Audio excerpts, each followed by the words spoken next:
City has issued a severe thunderstorm warning for central Murray County in northwestern Georgia, southern Whitfield County in northwestern Georgia, until 9:30 p.m. Eastern Daylight Time.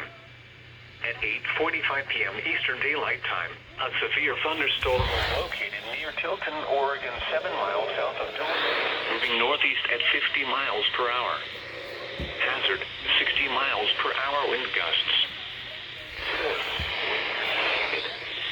Impact, expects damage to roofs, siding, and trees.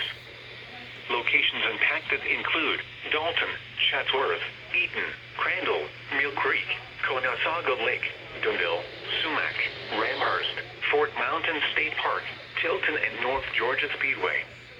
A tornado watch remains in effect until 11 p.m. Eastern Daylight Time for north central and northwestern Georgia. For your protection, move to an interior room on the lowest floor of a building. If you see wind damage, hail, or flooding, wait until the storm has passed, and then call the National Weather Service toll-free at 1-866-7-634-4664 or tweet us your report at NWS Atlanta.